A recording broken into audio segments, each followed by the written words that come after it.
Au sein des forces de sécurité israéliennes, on a estimé que l'annulation de ces mesures d'allègement risquait d'envenimer la tension dans les territoires et à Jérusalem. Le Premier ministre Naftali Bennett a demandé aux forces de sécurité de retrouver tout citoyen israélien qui a eu lieu un jour un contact avec Daesh et si nécessaire de faire usage d'arrestations préventives. Hier, Naftali Bennett a demandé aux Israéliens qui possèdent des armes légalement de les porter en permanence avec eux. Et on se penche donc ce matin sur les mesures annoncées par le cabinet restreint. Oui, alors nous y voilà. Le cabinet restreint a décidé d'augmenter le déploiement des forces de sécurité israéliennes sur le territoire, sur l'ensemble du territoire israélien et de se focaliser sur les points de friction entre juifs et arabes. Il a été décidé de déployer des forces le long de la barrière de sécurité et de colmater les nombreuses brèches constatées au cours des dernières années dans cette barrière de béton qui a été construite autour de 2003 à la fin de la seconde intifada. De même, le cabinet a décidé de lancer une vaste activité antiterroriste, en particulier auprès des militants de Daesh. Le gouvernement a promis de renforcer la sécurité et la dissuasion en lançant une vaste campagne de confiscation d'armes détenues illégalement, en particulier dans le secteur arabe israélien. Enfin, il a été décidé d'œuvrer afin de répondre aux besoins de personnel de la police israélienne. Et puis pendant ce temps, au sein des forces de sécurité, on se prépare à la journée de demain vendredi avec ces prières musulmanes sur le mont du Temple. Oui, plus de 3000 policiers seront déployés demain dans Jérusalem, en particulier dans la vieille ville, afin de préserver le calme et d'éviter tout débordement de la part de fidèles qui vont se rendre demain sur le mont du Temple. Hommes et femmes de plus de 60 ans pourront entrer sur l'esplanade sans la moindre restriction. Il s'agit bien entendu de fidèles musulmans. Les hommes de plus de 45 ans devront, eux, se munir d'une autorisation spéciale. Le commandant en chef de la police de Jérusalem a déclaré que jusqu'à présent, la police s'était occupée de 70 incitateurs.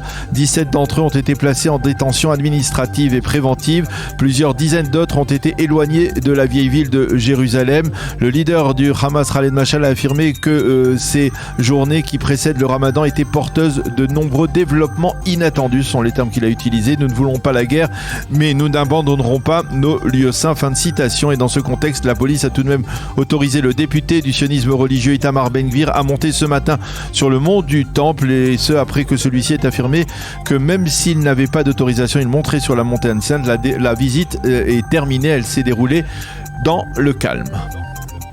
Et puis par ailleurs, le président américain Joe Biden s'est entretenu dans la nuit au téléphone avec le Premier ministre Naftali Bennett. Oui, Joe Biden a exprimé ses condoléances à la suite de la vague d'attentats terroristes de ces derniers jours. Selon le communiqué de la Maison-Blanche, Biden a insisté sur le fait que les États-Unis restaient solidement aux côtés des Israéliens face aux menaces terroristes et autres qui pèsent sur l'État hébreu. Les deux leaders ont également débattu de l'importance de la coopération régionale, comme celle qui s'est exprimée en début de semaine lors du sommet du Negev.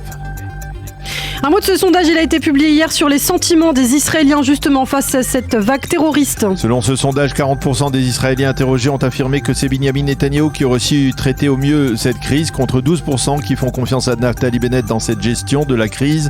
68% des Israéliens estiment que le gouvernement traite mal la vague terroriste actuelle. 15% affirment que le gouvernement gère bien au contraire cette crise. 59% des personnes interrogées ont affirmé qu'elles étaient opposées à toute mesure d'allègement en direction des Palestiniens, donc dans le cadre du Ramadan. 60% ont affirmé qu'ils continuaient à vivre normalement face à cette vague de terrorisme. Et puis cette disparition, on en parle, celle de Noam Shalit, le père du soldat Gilad Shalit. Noam Shalit avait mené, on s'en souvient, durant les 5 années de détention de son fils, une très vaste campagne nationale et internationale de mobilisation autour de son sort, et cela a contribué à accélérer la libération de Gilad Shalit. C'était il y a plus de 10 ans maintenant. Noam Shalit avait 68 ans, il est décédé des suites d'une grave maladie. Il était de nationalité française, avait tenté d'entrer en politique dans la liste du Parti travailliste, mais il n'avait pas été élu à l'époque.